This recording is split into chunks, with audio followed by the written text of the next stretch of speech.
हाय hi guys, कैसे हो आप सब। तो चलिए आज बात करते हैं भानगढ़ किले के बारे में। इंडिया में सबसे मोस्ट हॉन्टेड प्लेस इसको माना जाता है, भानगढ़ किले को। राजस्थान में ये लोकेटेड है, आप सबको पता होगा। इंडिया में मुझे नहीं लगता किसी ने भानगढ़ के बारे में नहीं सुना होगा, हर किसी ने सुना होगा भानगढ़ के बारे में। तो चलिए आज मैं आपको बताती हूँ भानगढ़ की स्टोरी के बारे में। वहाँ के लोगों ने सुना है शाम के टाइम पे चीखने चिल्लाने की आवाज़ें बहुत सुनाई दी हैं उन लोगों को। तो वो बिलीव करते हैं कि ये बहुत ही ज़्यादा हॉन्टेड प्लेस माना जाता है उसको। तो चलिए कहानी का शुरू करते हैं। तो इस कहानी में सबसे ज़्यादा बिलीव करते हैं वहाँ के लोग रानी रत्नावती के राजकुमारी रत्नावती की स्टोरी पे सबसे ज़्यादा बिलीव करते हैं वहाँ के लोग। तो शुरू करते हैं कहानी को। गाइस, जब भानगढ़ किले का निर्माण हुआ था तो वहाँ पर एक राजकुमारी थी। बहुत ही सुंदर माना जाता था उस राजकुमारी को, जो कि उस टाइम पर 18 इयर्स की थी। वो वहाँ पर सबसे ज़्यादा ब्यूटी के नाम से वो फेमस थी। उसके लिए बहुत सारे प्रपोजल्स आते थे अलग अलग राजकुमारों के, अलग अलग सल्तनतों से, पर वो सबको रिजेक्ट कर देती थी। वो किसी का भी प्रपोजल एक्सेप्ट नहीं करती थी। तो एक दिन क्या होता है दोस्तों, वो अपने फ्रेंड्स के साथ, अपने दोस्तों के साथ, अपनी सखियों के साथ वो बाज़ार घूमने के लिए जाती है। वहाँ पर एक इत्र की दुकान होती है, एक परफ्यूम की शॉप होती है। वो वहाँ पर जाती है। उसको कुछ इत्र बहुत अच्छे लगते हैं, उनकी खुशबू उसको बहुत पसंद आती है। तो वो कुछ इत्र अपने लिए सिलेक्ट कर लेती है। वहीं पर ही कॉर्नर में एक तांत्रिक, उस समय का जो सबसे माना हुआ तांत्रिक था, जिसको तांत्रिक की हर एक चीज़ आती थी, वो कुछ भी कर सकता था अपनी तांत्रिक के लिए। काले जादू के लिए वो फेमस था वहाँ पर उस समय के लिए।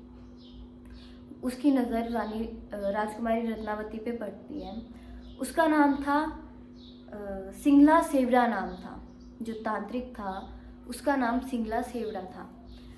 तो दोस्तों उसकी नज़र राजकुमारी पर पड़ती है और ऐसी पड़ती है कि वो उसको देखता ही रह जाता है।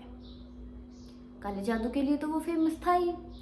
उसने राजकुमारी को देखकर ये चीज़ ठान ली थी कि इसको तो, राजकुमारी को कैसे ना कैसे मेरे पास आना ही होगा। ये राजकुमारी मेरी है, मेरी ही होगी और कोई इसको नहीं जीत सकता मुझसे।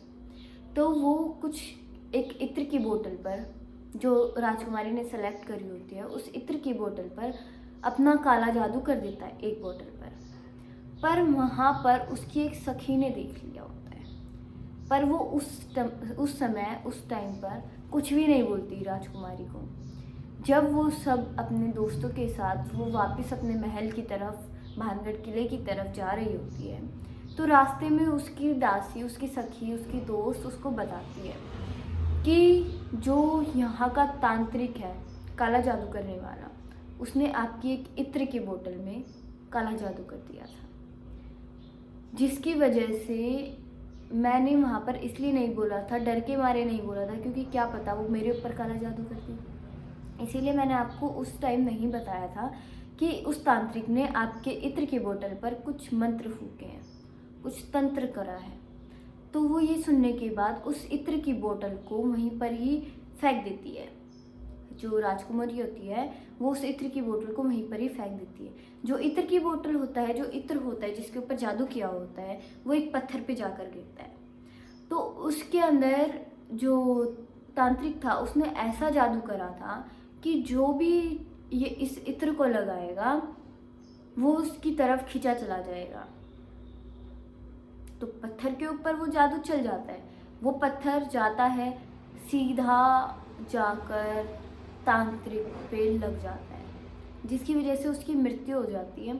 और वो मरते मरते ये श्राप देता है कि अगर मैं नहीं मरा, मेरे बाद इस सल्तनत में, इस भानगढ़ किले में कोई भी जिंदा नहीं रहेगा। उसके 1 साल बाद ही वहाँ पर एक युद्ध हो जाता है, जिसमें बहुत ही बुरी तरीके से सभी लोग मारे जाते हैं। राजकुमारी रत्नावती के भी उसी में उसी युद्ध में मृत्यु हो जाती है। तो दोस्तों, जिसकी वजह से लोगों को ये लगता है कि वहाँ पर जो युद्ध हुआ था उस समय जो बच्चे मरे थे, जो बड़े बूढ़े मरे थे, जो राजकुमारी मरी थी, उन सब की चीखें, चिल्लाने की आवाज़ें आज तक सुनाई देती है वहाँ के लोगों को। वहाँ की आवाज़ें आज तक वहाँ की दीवारों पे गूंजी जाती है। दोस्तों, कैसी लगी कहानी? स्टोरी अच्छी लगी हो तो लाइक करना, शेयर करना, वीडियो को शेयर करना और चैनल को सब्सक्राइब करना। ऐसी ही और वीडियोस देखने के लिए और अपने एक्सपीरियंस शेयर करो। तो मैं आपको अगले वीडियो में बाकी नई स्टोरी के साथ मिलती हूँ। Thank you guys.